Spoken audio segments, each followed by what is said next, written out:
Three, two, one.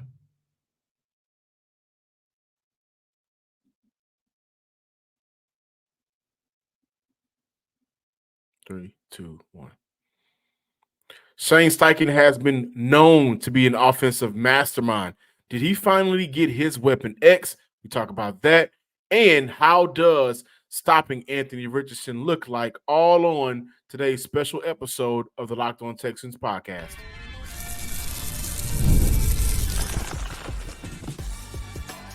You are Locked On Texans, your daily podcast on the Houston Texans. Part of the Locked On Podcast Network, your team every day. Welcome in, Locked On Texans listeners and viewers, to this special episode of the Locked On Texans podcast, a part of the Locked On Podcast Network, your team every day. No Cody today, just me, your Texans football analyst, John, some sports guy Hickman. Thank you to all of our first-time listeners and viewers. Do me a favor, real simple and easy, as you come on in, sit down, drink your afternoon tea, whatever you need, your Mountain Dew to get you cranked up, whatever it is, please subscribe, like, and comment to the Locked On Texans podcast on YouTube and wherever you listen to your podcast. I'm available on all major podcasting platforms. And shout out to my everydayers from the Himalayas. We see y'all. Thank y'all for coming back to continue watching and listening to the Locked On Texans podcast. And today's show is all about just talking. Today's show is all about just talking football and how can Houston start this year off without having to get over a hump. And the fact is, there is a hump there for the Houston Texans. There will always be a hump there whenever you play division games. But I do want to let you guys know that today's episode is brought to you by Prize Picks. Go to prizepicks.com/LockedOnNFL and use code in all lowercase LockedOnNFL to win $50 off instantly when you play $5. Bet 5, you win 50 or $45 come up.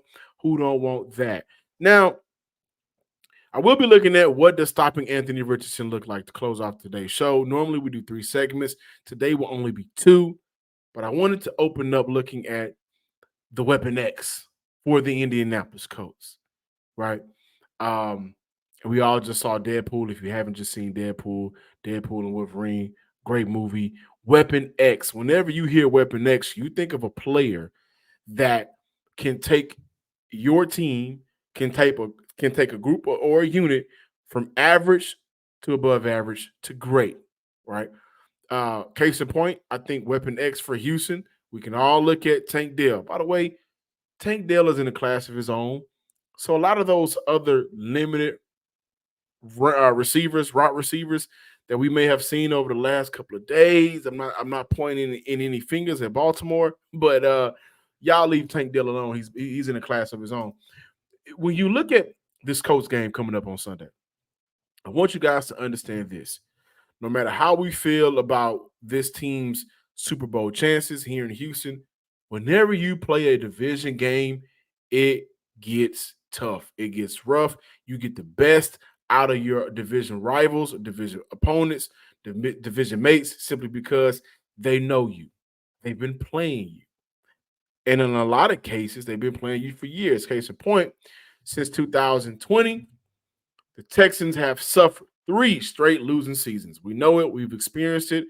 If you guys have been following the Locked On Texans for some time now, we've had some dog days, terrible games, terrible views, and have to come on this show and to report it, right? Not a very good team when they play outside of the division.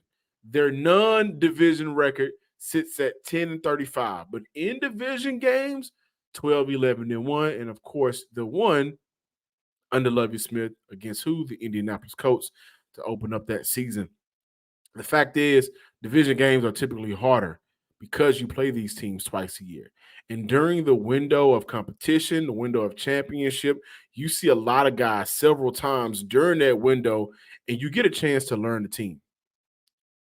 So now I'm looking at, okay, no matter what, we look at Danielle Hunter getting added to Houston, Joe Mixon getting traded for a 7th rounder, Houston drafting Kamara Lassiter, the quote-unquote all-pro potential year for Derek Stingley, CJ going into year 2. No matter what Houston is preparing to throw at the Indianapolis Colts. They're also preparing to throw back. They're going to give them the best, right? And last year, you look at a Colts team and this Texan team that went down to the wire, and I'm talking about last play of the last drive of the last quarter to figure out who's going to represent the AFC South in the playoffs. It went to Houston last year, but that does not take away how good this Colts team can be, potentially. Now they're going into year 2 with Anthony Richardson. Like I said, we'll talk about that.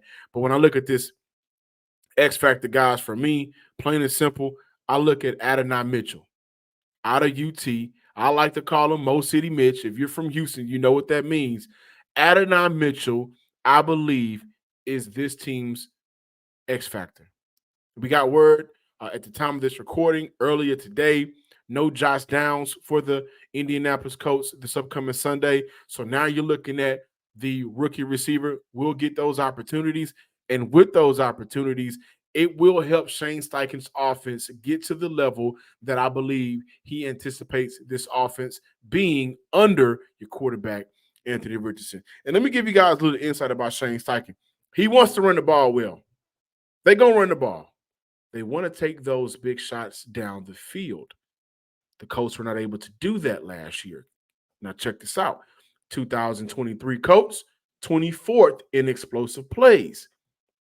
2022 Eagles, 2nd in explosive plays. The Eagles also had a superb offensive line, stifling defense, an amazing running game, a rough around the edges quarterback that was still a work in progress, that was talented, though needed work. They also made the playoffs and made the Super Bowl that year. Now, it's like, okay, well, we're missing something. What are we missing? The Colts got the same thing. Superb offensive line when healthy. A stifling front seven. Front seven for the Indianapolis Colts is a damn good front seven. Set a franchise record with sacks last year. Got 2 great defensive tackles. Just added Latu to that bunch. Kwity Paye going into another year. Veterans Raekwon Davis. They got a good unit up front. But the difference between this Colts team and that Eagles team, the 23 Colts and 22 Eagles, well, the Eagles drafted Devontae Smith, traded for A.J. Brown. The Colts struggled to find a number 2 wide receiver throughout the season last year, and they were not able to connect on those explosive plays. So you're looking at a Shane Steichen who, by all means, as an offensive play caller, as an offensive mastermind, took what he was given, grinded it out, got the best out of it. Also looking at a lot of the injuries that he had to go through. Anthony Richardson, Jonathan Taylor, the offensive line, you name it. Offensively, was still able to put a good product out there, but he was missing something.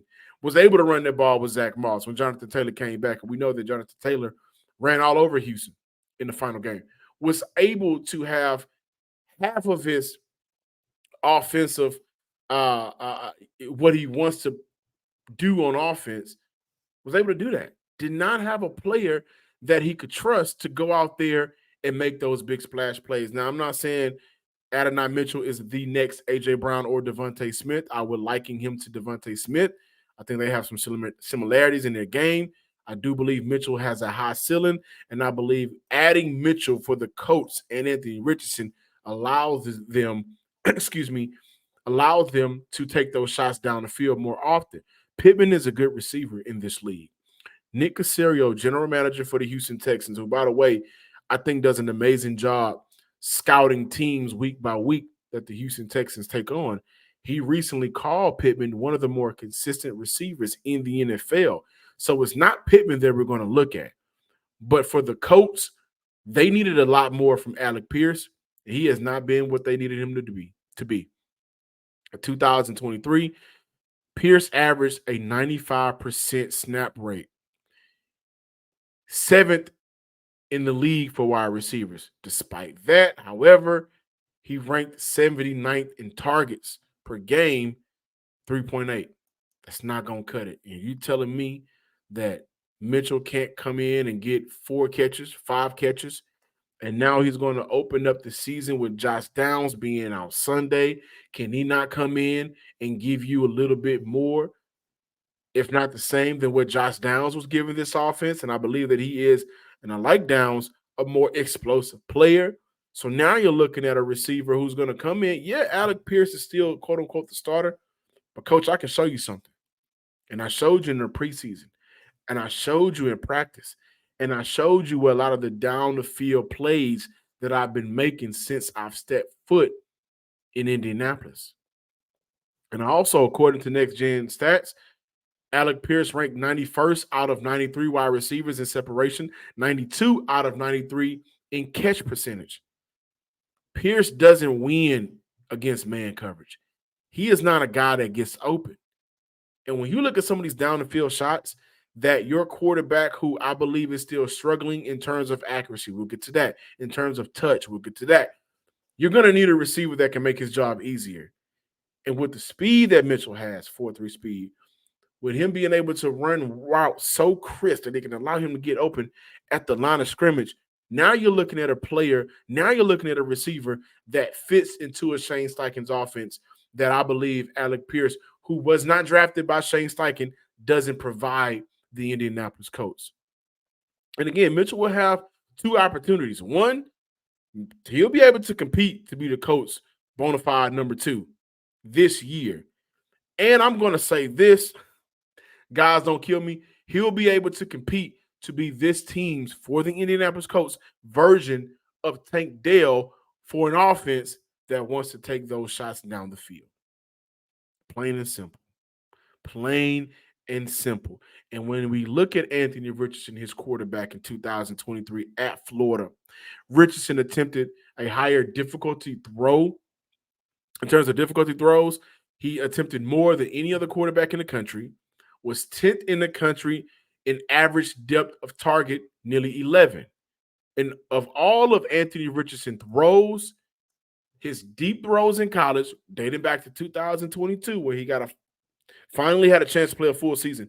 He has not played a full season of football since high school. Passer rating 114 on deep throws. 9 TDs, 2 interceptions on deep throws. Though in a short period of time in the NFL, there was inconsistencies there with Anthony Richardson and being able to connect with some of those down the field throws. He is very much so like a Jalen Hurts. He is very much so like a Josh Allen type of quarterback.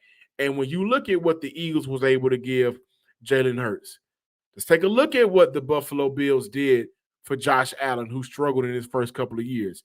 In 2020, before Diggs joined the Buffalo Bills, Josh Allen passing yards per game, very low. First 2 seasons, 2018, 2019, he averaged a passing yards per game, 184 yards. Now, when Diggs joined in 2020, that jumped nearly 100 yards, went up to 280. So we got to look at some of these quarterbacks. Ceiling high, yes. Talent there, yes. Check. However, some of these quarterbacks are very raw. NFL scouts like to use that word a lot. And when you look at raw quarterbacks, you can either end up with a all-pro quarterback, Josh Allen, Super Bowl, made it to the Super Bowl all-pro quarterback in Jalen Hurts. Those franchises did a great job in making sure that we got young receivers. We have receivers that's in the building that can allow our quarterback to maximize their strengths.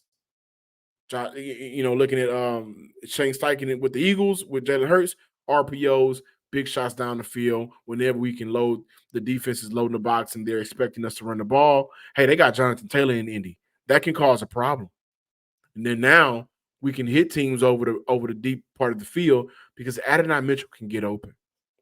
Same with the Buffalo Bills, where Josh Allen had those crazy numbers, right? And we expect for turnovers to come with these quarterbacks. And so now, we got to have a conversation. Now, when I come back, I'll tell you why, even if the Colts click on all cylinders, and Mitchell is to Richardson what Diggs was for Allen, or Devontae Smith and A.J. Brown was for Jalen Hurts, even if all of that takes place on Sunday, I'll tell y'all why the Texans have counter punches that can land them in a winning column this Sunday. So don't go anywhere. We got more Locked On Texans special edition on the other side of the break. We talking Texans here today. And I want to let you guys know about LinkedIn. Whenever you're hiring for a small business, you want to be able to find quality professionals that are right for the role, right? You don't want to hire any old Joe Schmo off the street that you can't trust to come in and get the job done. Luckily, a couple of seasons ago, the McNair family made sure that they did not hire any old Joe Schmo fly-by-night general manager, and that led to them finally getting it right. You want to make sure you have quality professionals that are right for the role. That's why you have to check out LinkedIn Jobs. LinkedIn Jobs has all of the tools to help you find right professionals for your team faster and for free. LinkedIn isn't just another job board.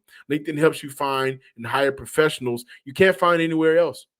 Cannot find the professionals that you can find on LinkedIn anywhere else, even those that are not actively searching for a new job, but may be open to the perfect role. In any given month, over 70% of LinkedIn users don't visit other leading job sites. So if you're not looking on LinkedIn, you're missing out. You're looking in the wrong place. LinkedIn is constantly finding ways to make the process easier. They even just launched a feature that helps you write job descriptions, making the process easier and quicker. 2.5 million small businesses use LinkedIn for hiring. What are we waiting for? Post your job for free at linkedin.com/locked on. That's linkedin.com/locked on to post your job for free. Terms and conditions apply. Welcome back in, Locked On Texans listeners and viewers. I'm not going to keep y'all too long. Special edition. It's your boy, John, some sports guy Hickman. No Cody today. He's up in Detroit doing Detroit things. It's cold. It's rainy. They got snow coming in. He's covering the Detroit Lions, the Pistons, all the things that ain't got nothing to do with H-Town, right?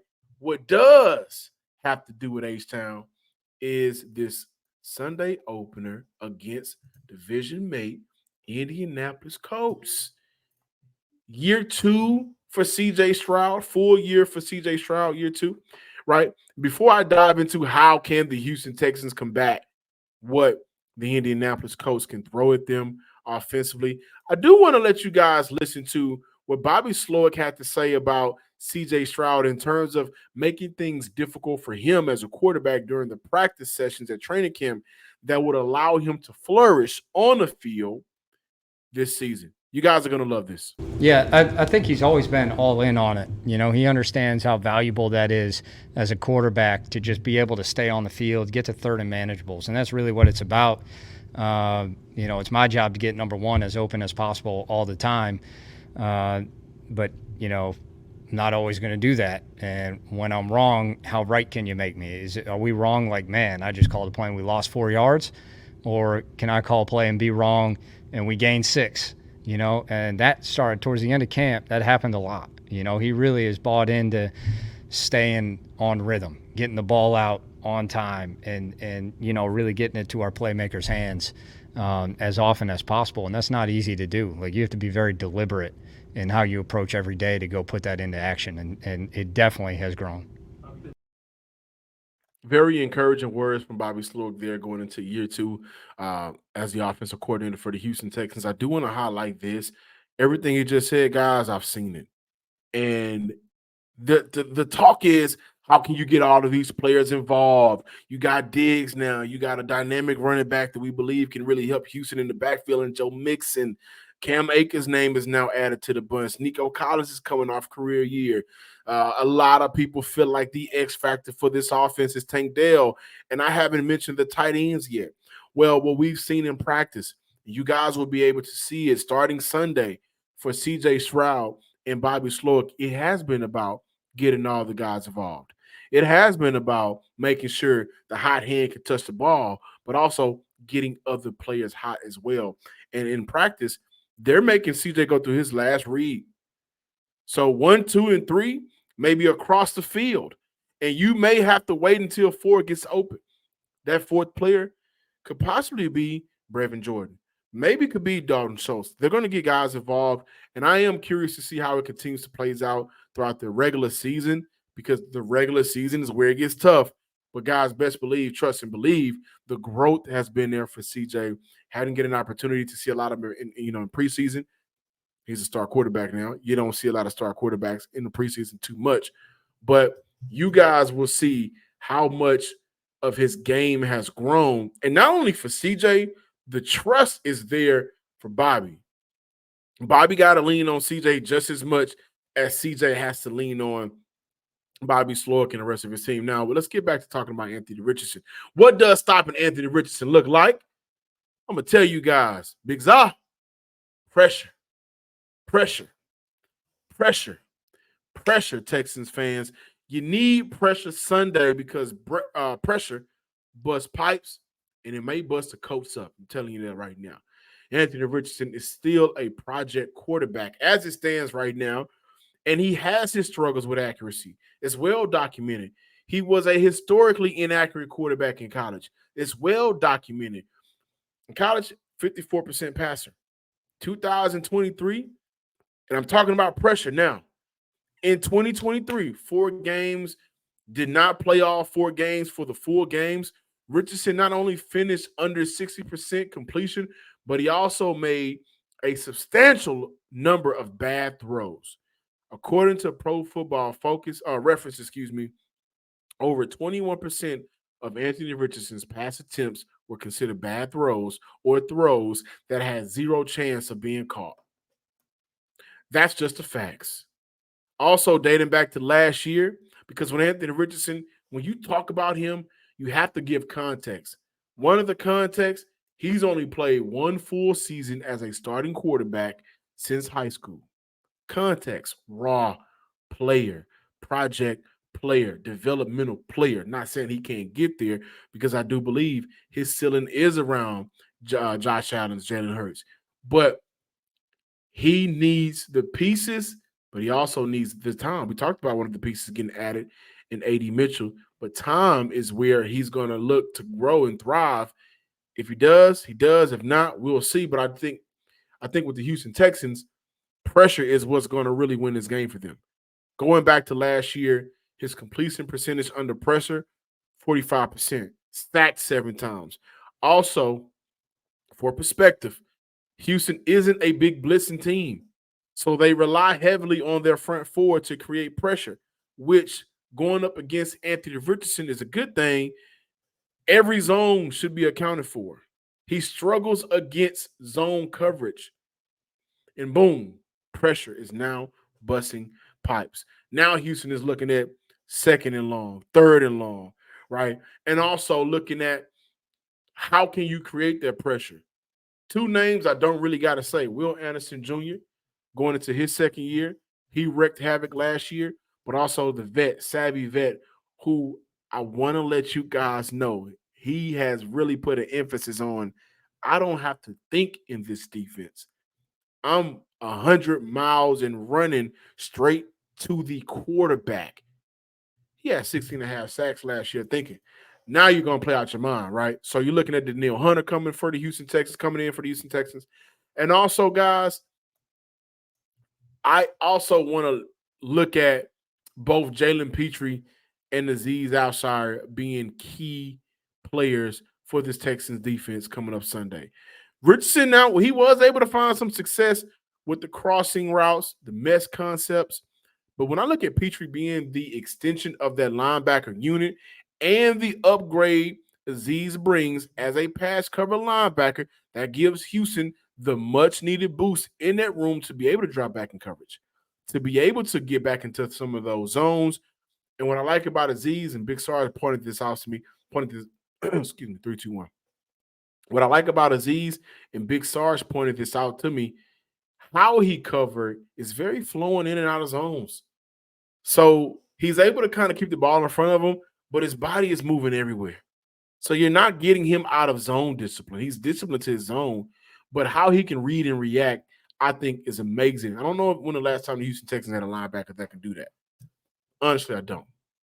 So now you're looking at 2 players in Jalen Petrie, who we know he can play with his head on fire around the line of scrimmage when the ball is in front of him, and he can drop back and take away some of those curl routes can cover some of those mesh routes. Now you're looking at two players that can immediately take away some of those quick options rather for Anthony Richardson. Now you're going to make Anthony Richardson think. Now you may make him think, and now that may be cause for panic because his first read isn't there. Now, guess what he's back to doing in some of his tendencies? Forcing bad throws, which for Anthony Richardson was a lot last year.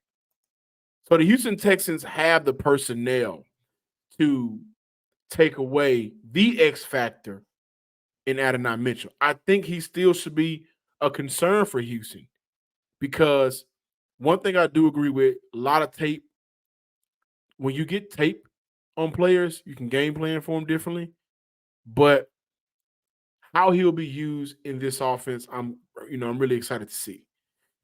But how can Houston take him away? You just can't let Anthony Richardson get comfortable. Plain and simple.